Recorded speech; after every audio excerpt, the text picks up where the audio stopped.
Literatura, de Mariano José de Larra. Rápida ojeada sobre la historia e índole de la nuestra, su estado actual, su porvenir, profesión de fe. La política, interés principal que absorbe y llena en el día todo espacio que a la pública curiosidad ofrecen en sus columnas los periódicos, nos ha impedido hasta ahora señalar en el nuestro a la literatura el lugar que de derecho le corresponde. Pero no hemos olvidado que la literatura es la expresión, el termómetro verdadero del estado de la civilización de un pueblo, ni somos de aquellos que piensan con los extranjeros que, al concluir nuestro siglo de oro, expiró en España la afición a las bellas letras. Sí pensamos que, aun en la época de su apogeo, nuestra literatura había tenido un carácter particular, el cual o había de variar con la marcha de los tiempos, o había de ser su propia muerte, si no quería transigir con las innovaciones y el espíritu filosófico que comenzaba a despuntar en el horizonte de Europa. Impregnada del orientalismo que nos habían comunicado los árabes, influida por la metafísica religiosa, puédese asegurar que había sido más brillante que sólida, más poética que positiva. A esta sazón, y cuando nuestros ingenios no hacían ni podían hacer otra cosa que girar de continuo dentro de un mismo estrecho círculo, antes que se hubiese acabado de formar y fijar la lengua, una causa religiosa en su principio y política en sus consecuencias apareció en el mundo, y esa misma causa, que dio el impulso investigador a otros pueblos, reprimida y perseguida en España, fijó entre nosotros el nec plus ultra que había de volvernos estacionarios. La Reforma abrió un nuevo campo a los pueblos de Alemania y de Inglaterra, que la abrazaron ansiosos, y si en Francia no triunfó, tuvo el influjo bastante para templar y equilibrar el ciego impulso del fanatismo. Los que se atrevieron a luchar con ella abiertamente no osaron en cambio dejar toda su fuerza a la reacción religiosa, temerosos sin duda de que la falta de contemplación forzase a los pueblos, avizorados ya con el ejemplo, a lanzarse en la nueva senda que delante de sí veían abierta. De aquí la tolerancia que fue forzoso a los legisladores adoptar en política y en religión, la cual preparó en Francia un siglo de escritores filósofos, propagadores del germen de una revolución en las ideas que debía ser sangrienta, porque no la hacía allí la predicación, sino la violencia. La España estaba más lejana del foco de las ideas nuevas. Las que en otros países caducaban ya eran nuevas todavía para ella, porque, recién salida de la larga dominación musulmana, veía todavía en el catolicismo el palladium que la había salvado. 7 siglos, además de guerras y rencores religiosos, debían haberla hecho más fanática.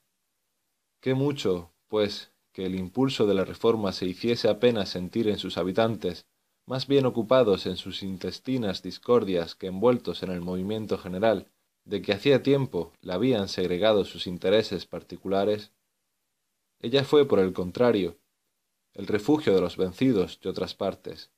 Aquí se vinieron a hacer fuertes contra la invasión reformista los que habían sido por ella desarmados en sus patrios lares, y la persecución religiosa, amalgamada con el celo fundador y apostólico que nos llevaba a descubrir mundos nuevos que ofrecer al cielo, sofocó para largo espacio toda esperanza de progreso. Ni dejamos tampoco de tener disculpa. La gloria, poesía de las naciones conquistadoras, nos hacía más llevaderas unas cadenas de que podíamos hacer ciríneos a tanto pueblo sometido, y el metal precioso de la conquista nos las doraba. Qué mucho que la España de entonces trocase su libertad interior por el dominio en lo exterior, si hemos visto en los tiempos modernos a una gran nación que se decía harto más adelantada, a una nación que parecía haber sacudido para siempre toda especie de tiranos por medio de la más sangrienta revolución, si la hemos visto, decimos, coronar a un nuevo déspota, que no necesitó para ceñirse con una mano la corona imperial, sino alargar con la otra los republicanos más ardientes laureles perecederos y el oropel de una pasajera conquista. En España, causas locales atajaron el progreso intelectual, y con él, indispensablemente, el movimiento literario. La muerte de la libertad nacional, que había llevado ya tan funesto golpe a la ruina de las comunidades, añadió a la tiranía religiosa, la tiranía política. Y si por espacio de un siglo todavía conservamos la preponderancia literaria, ni esto fue más que el efecto necesario del impulso anterior, y nuestra literatura tuvo un carácter sistemático, investigador, filosófico, en una palabra, útil y progresivo. Imaginación toda debía prestar más campo a los poetas que a los prosistas, así que, aun en nuestro siglo de oro, es cortísimo el número de escritores razonados que podemos citar. Fuera de los escritos místicos y teológicos, y de los tratados sutilmente metafísico-morales de que podemos presentar una biblioteca antigua, desgraciadamente más completa que ninguna otra nación, si queremos encontrar prosistas, nos habremos de refugiar en la historia. Solís, Mariana y algunos otros ilustraron en verdad la musa de Tácito y de Suetonio. No es fuerza empero confesar que aun esos se ofrecieron más bien como columnas de la lengua que como intérpretes del movimiento de su época. Influidos por las creencias populares, no dieron un solo paso adelante. Adoptaron los cuentos y las tradiciones fabulosas como verdaderas causas políticas. Trataron más bien de lucir su claro ingenio en estilo florido que de desentrañar los móviles de los hechos que se veían llamados a referir. Más parecieron sus escritos una recopilación de materiales y fragmentos descosidos, una copia selecta de arengas verosímiles que una historia razonada. No sabiendo deslindar la crónica de la historia de la novela, llenaron muchos tomos sin llegar a hacer un solo libro. La novela, hija toda de la imaginación, se vio mejor representada entre nosotros, y en una época en que no era sospechoso siquiera el género en el resto de Europa, pues que hasta los mismos libros de caballerías tuvieron su origen en la península española. En ella podemos citar escritores excelentes, si contados. El ingenioso Hidalgo, último esfuerzo del ingenio humano, bastaría a adjudicarnos la palma, aunque no tuviéramos otras que presentar en lugar privilegiado, sino tan eminente. Pero esta época fue de corta duración, y después de Quevedo la prosa volvió al olvido de que momentáneamente la habían sacado unos pocos, sólo al parecer para dar una muestra al mundo literario de lo que era permitido hacer en ese género a la lengua y al ingenio español. Poco después, la literatura se refugió al teatro, y no fue por cierto para predicar ideas de progreso. No supo siquiera sostenerse, no hizo más que decaer. A fines del siglo pasado volvió a brillar un destello de esperanza, una apariencia de resurrección, que se hubiera acaso llevado a cabo si los disturbios políticos no se hubieran apresurado a sofocar el germen sembrado durante el feliz reinado de Carlos III. Dado ya el impulso, sin embargo, era forzoso que algunos efectos siguieran a la causa. La larga paz que disfrutaba la Europa, el embrutecimiento y la servidumbre en que habían caído los pueblos, habían hecho menos recelosos a los tiranos. Si bien los más perspicaces oían ya el rumor sordo de la próxima tempestad, no era seguramente en España donde debía de esperarse el estallido. Era tan distinta nuestra predisposición que al verificarse aquel, ningún miedo de contagio infundió en el gobierno español. Al contrario, él mismo había sido una de las causas de la propagación de las ideas nuevas, apoyando la rebelión de las primeras colonias americanas que se separaron de su metrópoli. A fines, pues, del siglo pasado apareció en España una juventud menos apática y más estudiosa que la de las anteriores generaciones, pero juventud que, al volver los ojos atrás para buscar modelos y maestros en sus antecesores, no vio sino una inmensa laguna. Desesperando entonces de unir el cabo interrumpido y de continuar un movimiento paralizado 2 siglos antes, creyó no poder hacer cosa mejor que saltar el vacío en vez de llenarle, y agregarse al movimiento del pueblo vecino, adoptando sus ideas, tales cuales las encontraba. Vióse entonces un fenómeno raro en la marcha de las naciones. Entonces nos hallamos en el término de la jornada, sin haberla andado. Ayala, Luzán, Huerta, Moratín el Padre, Meléndez Valdés, Jovellanos, Cienfuegos y algunos otros restauraron las bellas letras, es verdad, pero ¿cómo? Introduciendo en nuestro siglo XVIII el gusto francés, bien como en el XVI habían otros introducido el italiano. Fueron imitadores, sin saberlo las más veces, repugnándolo casi siempre. El espíritu de análisis, disecador, digámoslo así, y el espíritu filosófico francés hicieron sentir su influencia en nuestra regeneración literaria. Los agentes de ella, queriendo con todo creerse independientes, quisieron salvar de nuestro antiguo naufragio la expresión. Es decir, que al adoptar las ideas francesas del siglo XVIII, quisieron representarlas con nuestra lengua del siglo XVI. Una vez puros, se creyeron originales. Así que, en poesía, vimos conservado el saber poético de nuestros buenos tiempos. Parecíanos oír todavía la lira de Herrera y de Rioja, y en prosa fue declarado delito toda innovación en el lenguaje de Cervantes. Iriarte, Cadalso y otros se declararon a todo trance puristas, y persiguieron toda novedad con las armas de la sátira, al paso que Meléndez, Jovellanos, Huerta y Moratín sostenían la misma opinión con el ejemplo. Este es el lugar de hacer una observación esencialísima en la materia. Hemos dicho que la literatura es la expresión del progreso de un pueblo, y la palabra, hablada o escrita, no es más que la representación de las ideas, es decir, de ese mismo progreso. Ahora bien, marchar en ideología, en metafísica, en ciencias exactas y naturales, en política, aumentar ideas nuevas a las viejas, combinaciones de hoy a las de ayer, analogías modernas a las antiguas, y pretender estacionarse en la lengua, que ha de ser la expresión de esos mismos progresos, perdónennos los señores puristas, es haber perdido la cabeza.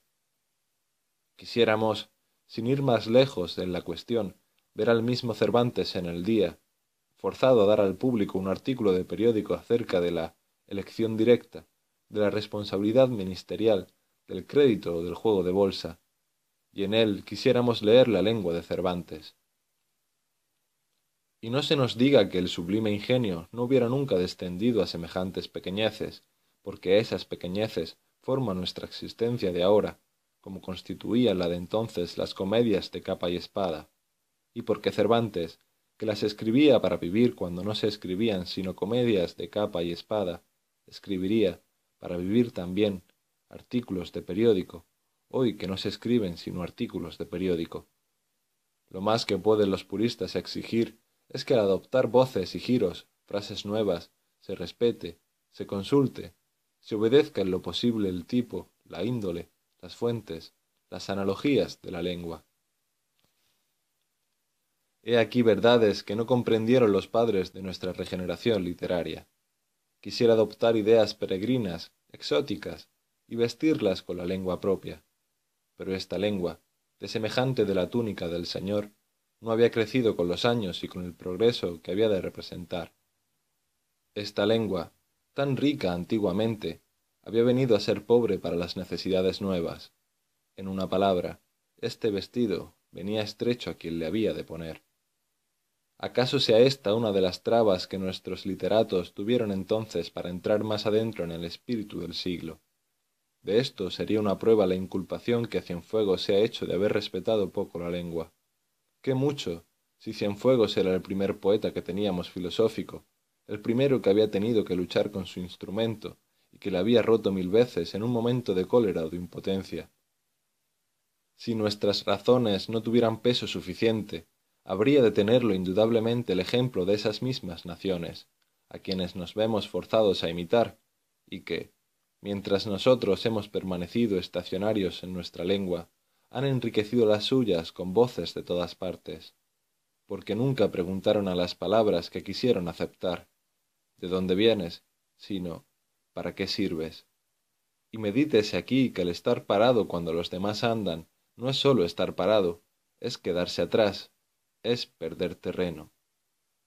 Además de esta causa, que opuso tantas trabas a nuestros adelantos, había otra, a saber, que el número de los que adoptaban el gusto francés e importaban una nueva literatura era reducido. Eran entonces solamente unas cuantas avanzadas de la multitud, estacionaria todavía, tanto en literatura como en política. No queremos rehusarles por eso la gratitud que de derecho les corresponde. Quisiéramos sólo abrir un campo más vasto a la joven España. Quisiéramos sólo que pudiese llegar un día a ocupar un rango suyo, conquistado, nacional, en la literatura europea. No es nuestra intención en esta reseña general entrar a analizar el mérito de los escritores que nos han precedido. Esto fuera molesto, inútil a nuestro propósito, y poco lisonjero acaso para algunos que viven todavía. Después que algunos hombres caros a las musas hubieron, no levantado nuestra literatura, sino introducido en España la francesa, después que nos impusieron el yugo de los preceptistas del siglo ostentoso y compasado de Luis XIV, las turbulencias políticas vinieron a atajar ese mismo impulso, que llamaremos bueno a falta de otro mejor. Muchos años hemos pasado de entonces acá sin podernos dar cuenta siquiera de nuestro estado, sin saber si tendríamos una literatura por fin nuestra, o si seguiríamos siendo una postdata rezagada de la clásica literatura francesa del siglo pasado. En este estado estamos casi todavía, en verso, en prosa, dispuestos a recibirlo todo, porque nada tenemos. En el día, numerosa juventud se abalanza ansiosa a las fuentes del saber. ¿Y en qué momentos? En momentos en que el progreso intelectual, rompiendo en todas partes antiguas cadenas, desgastando tradiciones caducas y derribando ídolos, proclama en el mundo la libertad moral a la par de la física, porque la una no puede existir sin la otra. La literatura ha de resentirse de esta prodigiosa revolución, de este inmenso progreso. En política, el hombre no ve más que intereses y derechos, es decir, verdades. En literatura no puede buscar por consiguiente sino verdades. Y no se nos diga que la tendencia del siglo y el espíritu de él, analizador y positivo, lleva en sí mismo la muerte de la literatura. No, porque las pasiones en el hombre siempre serán verdades, porque la imaginación misma, ¿qué es sino una verdad más hermosa? Si nuestra antigua literatura fue en nuestro siglo de oro más brillante que sólida, si murió después a manos de la intolerancia religiosa y de la tiranía política, si no pudo renacer sino en andadores franceses, y si se vio atajado por las desgracias de la patria ese mismo impulso extraño, esperemos que dentro de poco podamos echar los cimientos de una literatura nueva, expresión de la sociedad nueva que componemos, toda de verdad, como de verdad es nuestra sociedad, sin más reglas que esa verdad misma, sin más maestro que la naturaleza, joven, en fin, como la España que constituimos. Libertad en literatura, como en las artes, como en la industria, como en el comercio, como en la conciencia. He aquí la divisa de la época, he aquí la nuestra, he aquí la medida con que mediremos. En nuestros juicios críticos preguntaremos a un libro, ¿nos enseñas algo? ¿Nos eres la expresión del progreso humano? ¿Nos eres útil? Pues eres bueno. No reconocemos magisterio literario en ningún país, menos en ningún hombre, menos en ninguna época, porque el gusto es relativo. No reconocemos una escuela exclusivamente buena, porque no hay ninguna absolutamente mala. Ni se crea que asignamos al que quiera seguirnos una tarea más fácil. No. Le instamos al estudio, al conocimiento del hombre. No le bastará como al clásico abrir a Horacio y a Boileau, y despreciar a Lope o a Shakespeare. No le será suficiente, como al romántico, colocarse las banderas de Víctor Hugo y encerrar las reglas con Molière y con Moratín. No, porque nuestra librería campeará el Ariosto al lado de Virgilio, Racine al lado de Calderón, Molière al lado de Lope. A la par, en una palabra, Shakespeare, Schiller, Goethe, Byron, Víctor Hugo y Corneille, Voltaire, Chateaubriand y Lamartine. Rehusamos, pues, lo que se llama en el día literatura entre nosotros. No queremos esa literatura reducida a las galas del decir, al son de la rima, a entonar sonetos y odas de circunstancias, que concede todo a la expresión y nada a la idea, sino una literatura hija de la experiencia y de la historia y faro, por lo tanto, del porvenir, estudiosa, analizadora, filosófica, profunda, pensándolo todo, diciéndolo todo en prosa, en verso, al alcance de la multitud ignorante aún, apostólica y de propaganda, enseñando verdades a aquellos a quienes interesa saberlas, mostrando al hombre, no como debe ser, sino como es, para conocerle. Literatura, en fin, expresión toda de la ciencia de la época, del progreso intelectual del siglo. El Español, 18 de enero de 1836.